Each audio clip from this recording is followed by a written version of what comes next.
Hello my dear students and friends welcome करुछि आपण मानकु मो यूट्यूब चैनल शिक्षा गुरु ओडिशा को आशा करुछि आपण माने समस्ते बहुत भलरे थिबे आ खुशी रे थिबे आ बिंदास थिबे। तो मु एमती कि आपण मानकु कहिछि एई चैनल रे केवल एजुकेशनल वीडियो ही आपण माने पाइबे। जदि मो चैनल आपण मानकु इनफॉर्मेटिव लागुछि चैनल रे पडुथबा वीडियो जदि आपण मानकु इनफॉर्मेटिव लागुछि प्लीज डेफिनेटली भाबरे चैनल को सब्सक्राइब कर देबे। सब्सक्राइब बटन पाखरे जो बेल आइकन बटन अछि ताकू मध्ये प्रेस करियो जमा भी भूलिबेनी आपण मानक पाखरे जल्दी जल्दी नोटिफिकेशन पहुंची जिवो। सो आपण मानक पई कि मु जेमती वीडियो करिथिली होम साइंस रो ह्यूमन बॉडी उपरे एंड बेसिक उपरे मुझे आपण मानक सहित शेयर करथली ह्यूमन न्यूट्रिशन उपरे। तो तार दीटा पार्ट आसी आ बहुत जल्दी आहरी पार्ट मध्य आसीबो आपण मानक पई कि। तो आज आउ गोटे विषय आम आलोचना करबा। एही विषयटी बा एही बुकटी होची जो माने भी साइंस नेचंती +2 रे सेमानक पई कि बहुत भलो बुक। आपण माने जदि इलेक्टिव नौचंती साइंस जो माने भी पढुचंती से माने जदि इलेक्टिव नौचंती संस्कृत तो सेमानक पई कि बहुत सुंदर बुक मु नै आसीची। एंड तांकर जो टॉपिक रहिची मनुमत्स्याख्यान बहुत सुंदर गपटिए गद्य भागर तेणु सेटा मध्य मु आपण मानक पई कि नै आसीची। मु आशा करिबी आपण माने वीडियोटी को स्किप न करिके संपूर्ण भाव में देखिबे। तेणु आमे बे स्टार्ट करिबा वीडियो। प्रथमे होची मनुमत्स्याख्यानम अर्थात मनु होउछन्ती जणे ऋषि जो थे कि आमे पढ़िबा एही गप माध्यम रे। मनु होउछन्ती जणे ऋषि तांकर भूमिका कोन एही गप माध्यम रे आमे जानिबा। मत्स्य समस्ते जानिछ मत्स्यर संस्कृत बा तार ओडिया होची माछ। मनु जो ऋषि हमर अछन्ती मनु एवं मत्स्य तांको भितरे किछि आमे जानिबा कि सेमानकर भूमिका एही गप माध्यम रे कोन।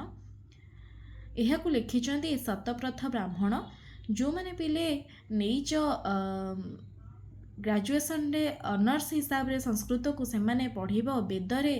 शतप्रथ ब्राह्मण कोन ब्राह्मण जेता बेले पढ़िबो ब्राह्मण हे गला हमर आउ गुड़े जिनस अच्छी जो मैंने भी समस्ते पढ़िबो से माने ऑलमोस्ट जानि परिबे शतप्रथ ब्राह्मण कोन तांको विषय रे मध्ये जानिबो। तेणु मु एबे गपटी को बहुत सुंदर भाव में पढ़े आपण मानक बुझे दउची देखंतु। पूरा स्वस्य आश्रमे मनुहु आसीत। पूरा होची हमर हे जिवो तार ओडिया पूर्वे स्वस्य निज आश्रमे एटा जेतु सप्तमी हेची रे ठारे मानक ठारे पिले जानिच जो माने भी न जानिच मो चैनल रे वीडियो अछि आपण माने जाय कि भी चेक आउट करि परिबे नले मो डिस्क्रिप्शन रे लिंक दे देबी। आश्रमे हेची सप्तमी विभक्ति भलिया जेमती बाळके सेमती आश्रमे। मनुहु आसीत मनु होउचंती जणे ऋषि आसीत अर्थ होउचंती थिले। पूरा स्वस्य आश्रमे मनुहु आसीत पूर्वे निज आश्रम रे मनु नामक जणे ऋषि मु कहि रखिजे केवल से मनुहु लिखिचंती तेणु मनु आसीत थिले। पूरा निज पूर्वे निज आश्रम रे मनु थिले। प्रत्यहं सज्जा त्यागदनन्तरं सम्मुखं प्रक्षालयति। तो पिले प्रत्यहं बा प्रतिदिन सज्जा त्यागदनन्तरं आकु जदि आमे संधि विच्छेद करिबा ताहाले हबो सज्जा त्यागात युक्त अनन्तरं। ताहाले यार अर्थ कोन पिले ना प्रत्यहं प्रतिदिन सज्जा त्यागात अनन्तरं सज्जा त्याग बा सेजरो उठिबा परे से मुखं मुह को प्रक्षालयति प्रक्षालयति अर्थात धोई थांती। ताले कौन है प्रतिदिन सज्जा त्याग बा सेजरो उठिबा परे सी मुह धोई थांती। प्रभाते बोलायां मुख प्रक्षालनस्य प्रथा अद्यापि प्रचलति। प्रभात बोलायां सकाळे प्रभाते अर्थ सकाळे मुख प्रक्षालनस्य बा मुह धोइबा प्रथाटी प्रथा अद्यापि प्रचलति। अद्यापि अर्थ आज पर्यंत प्रचलति प्रचलन होउछि बा चालू अछि अर्थात प्रभाते बा सकाळ समयरे आमे जो मुह धोचे सेजर उठी सारिबा परे अद्यपि आजि मध्य चालुअछि एकदा थरे तस्य मुख प्रक्षालनर्थं मुह थरे से मुह धोइबा पाई जलमानितं जल आनितं जल आनिले से मुखंकरम च प्रक्षालयते से कौन कले ना मुह हाथ को धोइले तदा एक मत्स्य तस्य पाणितलम आगतः एवं जेतबळे से दिने कौन करिसंदी मुह हाथ को धोइबा समय रे गोटिए माछ कौन कला आसिकी तांको हाथ अंजुलारे पड़ीगला।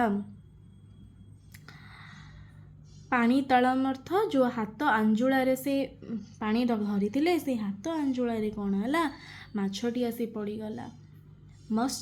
तदा हाँ मत्स्य मनु प्रत्युक्तवान माछटी मनु को कहिला मम रक्षा कुरु मोर रक्षा करंतु काले समय बा समये काले अर्थ समये काले आगते आगते आसिले समय आसिले अहं तव रक्षं विधास्यामि समय आसिले मु मध्य तुमर कौन करी पिले ना रक्षा करी। मनु अपृछत मनु पचारिले केन प्रकारणे तुम मम रक्षा करिष्यति तुमे किभଳି भावरे मोर रक्षा करिबो।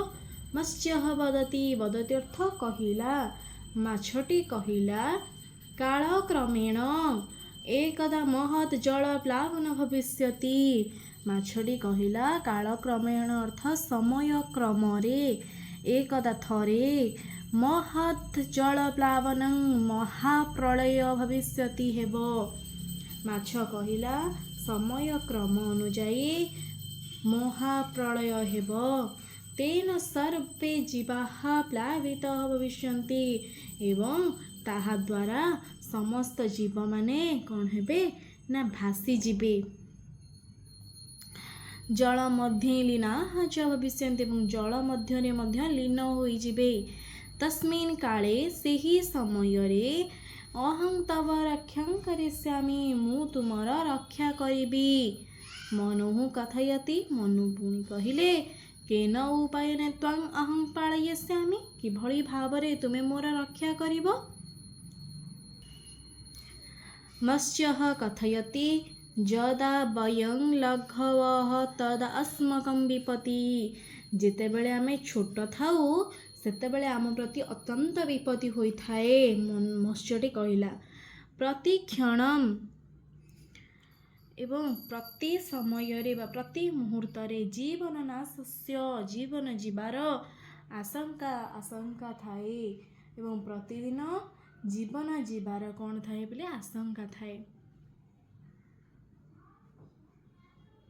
बृहन् मत्स्यः लघुं मत्स्यं गिलति बृहत् बा बड़ माछ माने छोट माछ मानक कौन करती ना गिली दियंती।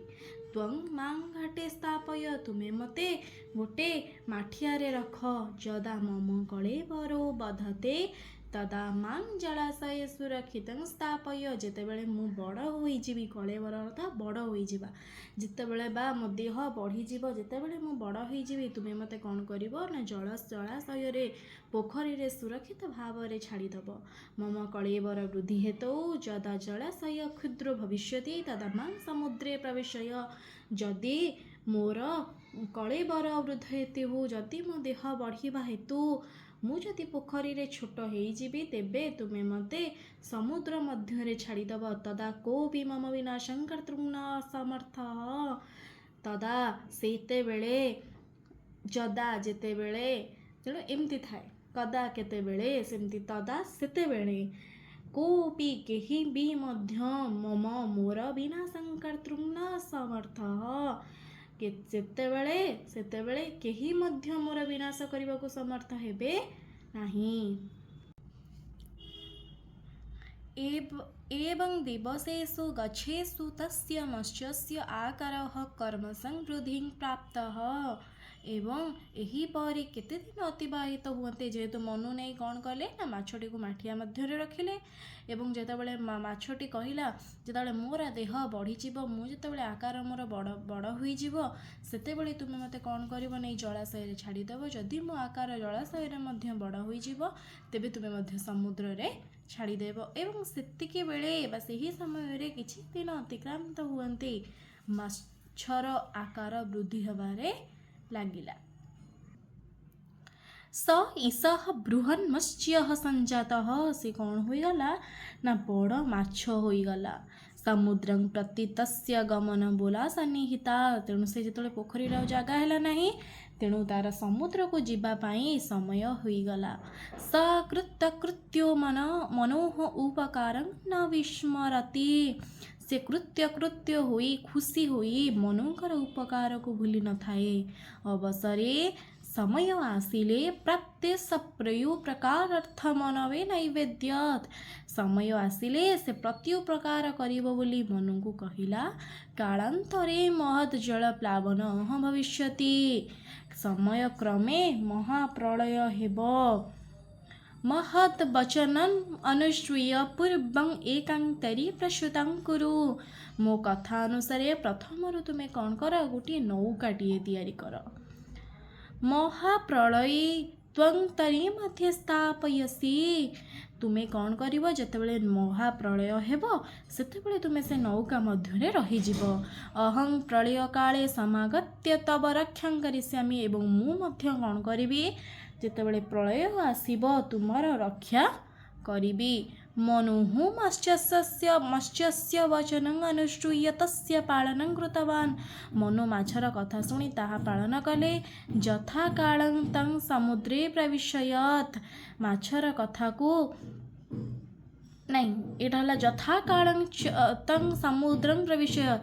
ହଁ, ସିଏ ମନୁ ଯେତେବେଳେ ମାଛର କଥାକୁ ପାଳନ କରି ତାପରେ ତାକୁ କ'ଣ କଲେ ନା ସମୁଦ୍ର ମଧ୍ୟରେ ଛାଡ଼ିଦେଲେ। ମତ୍ସ୍ୟସ୍ୟ ଉପଦେଶଂ ଶିରୋଷି କୃତ୍ୱଂ ସ ତରି ନିରତ୍ମାତ୍, ଏବଂ ମାଛର କଥାକୁ ଶିରୋଧାର୍ଯ୍ୟ ଶିରୋଧାର୍ଯ୍ୟ କରି ନୌକାଟିଏ ତିଆରି କଲେ।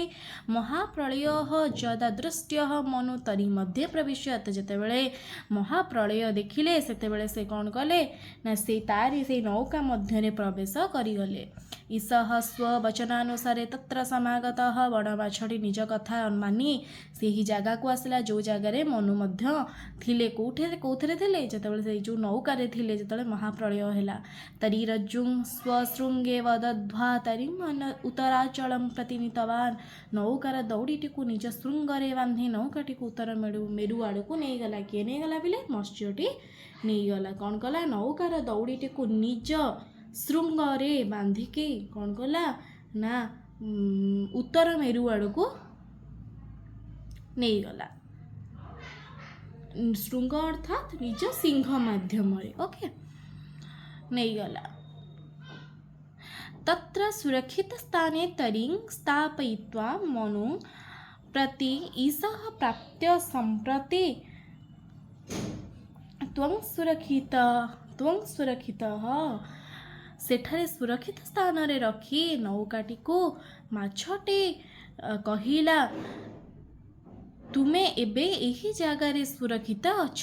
ତରିଂ ବୃକ୍ଷେ ରଜତ୍ୱା ବଦଧ୍ୱା ତୃଙ୍ଗ ପ୍ରଦେଶ ଗଛ, ନୌକାଟିକୁ ଗଛରେ ଦଉଡ଼ିରେ ବାନ୍ଧି ଉଚ୍ଚ ସ୍ଥାନକୁ ଚାଲିଯାଅ। ତତ୍ର ପର୍ବତସ୍ୟ ଉପରି ସାବଧାନଂ ତିଷ୍ଠ, ତୁମେ କ'ଣ କର ନା ପର୍ବତ ଉପରେ ସାବଧାନରେ ଯାଇକି ରୁହ।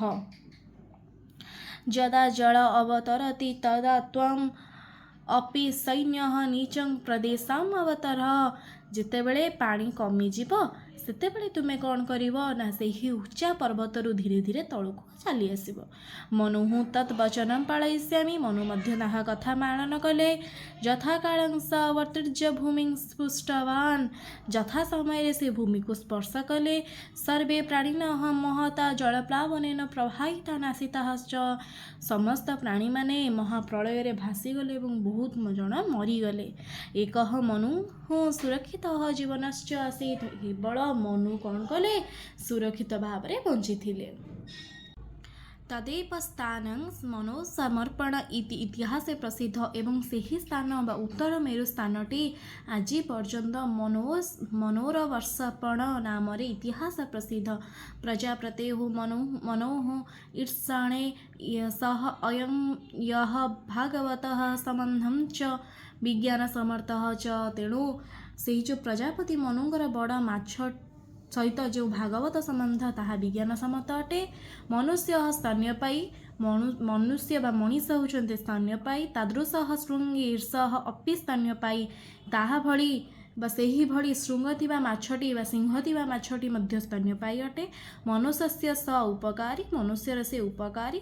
ଅଦ୍ୟପି ସମୁଦ୍ରେ ଦୀର୍ଘଭ୍ରଷ୍ଟସ୍ୟ ମାନବସ୍ୟ ସ ମାର୍ଗଦର୍ଶକ ଭବତି। ଆଜି ମଧ୍ୟ ଯେଉଁ ଲୋକ ସମୁଦ୍ରରେ ଦିଗଭ୍ରଷ୍ଟ ହୋଇଯାଏ ବା ଦିଗହୀନ ହୋଇଯାଏ ସିଏ ମାଛଟି ମଣିଷକୁ ଦିଗ ଦେଖାଏ। ଏବଂ ମହାପ୍ରଳୟ ମତ୍ସ୍ୟ ପ୍ରଜାପତି ମନୁ ରକ୍ଷାଏ ମାସଃ। ଏହିପରି ମହାପ୍ରଳୟ ସମୟରେ ମାଛଟି ପ୍ରଜାପତି ମନୁଙ୍କୁ ରକ୍ଷା କରିଥିଲା। ବସ୍ତୁତଃ ମାନବ ଜାତି ଛ ରକ୍ଷା ସାମ ଏବଂ ସେ ମାନବ ଜାତିକୁ ମଧ୍ୟ ରକ୍ଷା କରିଥିଲା। ପିଲେ ବହୁ ସୁନ୍ଦର ଭାବରେ ଏହି ଗପଟି ମାଧ୍ୟମରେ ଅଛି କି ମନୁ ମତ୍ସ୍ୟାଖ୍ୟାନ। ମନୁ ଏବଂ ମତ୍ସ୍ୟ ବା ମନୁ ହେଉଛନ୍ତି ମନୁ ମହର୍ଷି ଏବଂ ମତ୍ସ୍ୟ ହେଉଛି ମାଛ। ତାଙ୍କର ବହୁତ ସୁନ୍ଦର କଥାଟିଏ କାହାଣୀ ମାଧ୍ୟମରେ ଆପଣଙ୍କୁ ଦେଇଛି ଏହି ବୁକ୍ରେ, ଯେଉଁଟା ଆପଣମାନେ ସାଇନ୍ସରେ ଯଦି ଇଲେକ୍ଟିଭ୍କୁ ମାନେ ନେଇଥିବେ ସେମାନଙ୍କର ପାଇଁ ଏଇଟା ବହୁତ ସୁନ୍ଦର ବିଷୟଟିଏ। ମୁଁ ଆଶା କରିବି କି ଆପଣମାନେ ଏହି ମାଧ୍ୟମରେ ଦେଖିବେ କି +2 ସଂସ୍କୃତ ଯେଉଁମାନେ ବି ନେଇଛନ୍ତି ଇଲେକ୍ଟିଭ୍ ହିସାବରେ ସେମାନଙ୍କ ପାଇଁକି ଏହି ସୁନ୍ଦର ଭିଡ଼ିଓଟିଏ ଯଦି ଆପଣମାନଙ୍କୁ ଇନଫର୍ମେଟିଭ୍ ଲାଗିବ ତାହେଲେ ମୋ ଚ୍ୟାନେଲକୁ ଡେଫିନେଟଲି ଭାବରେ ସବସ୍କ୍ରାଇବ୍ କରିବା ସହିତ ବେଲ୍ ଆଇକନ୍ ବଟନ୍ଟିକୁ ମଧ୍ୟ ପ୍ରେସ୍ କରିବେ। ଆପଣମାନଙ୍କ ପାଖରେ ନୂଆ ନୂଆ ଭିଡ଼ିଓ ନୋଟିଫିକେସନ୍ ବହୁତ ଜଲ୍ଦି ପହଞ୍ଚିଯିବ। ଆଉ ବାକି ରହିଲା ଆହୁରି ସୁନ୍ଦର ସୁନ୍ଦର ଗପ ମାଧ୍ୟମରେ ମୁଁ ଆପଣଙ୍କ ସହିତ ଜଏନ୍ ହେବି, ଯୋଡ଼ି ହେବି। ଏହି ବହୁତ ସୁନ୍ଦର ଆହୁରି ଗପ ଆମେ ଦେଖିବା ଏହି ବୁକ୍ରେ। ଆଶା କରିବି ଏହି ଭିଡ଼ିଓଟି ଆପଣମାନଙ୍କୁ ଭଲ ଲାଗିବ। ଚ୍ୟାନେଲକୁ ଡେଫିନେଟଲି ସବସ୍କ୍ରାଇବ୍ କରିବେ, ଭିଡ଼ିଓକୁ ଲାଇକ୍ କରିବେ ଆଉ ବହୁତ ମାତ୍ରାରେ ସେୟାର କରିବେ। ଆଉ ମୋତେ କମେଣ୍ଟ ସେକ୍ସନରେ ଜଣାଇବେ ଯଦି ଆପଣମାନଙ୍କର କିଛି ଡାଉଟ୍ ରହିଲା କି ଆଉ କେଉଁ ଚାପ୍ଟର ଉପରେ ଦରକାର ମୁଁ ତାହା କ୍ଲିଅର୍ କରିନେବି।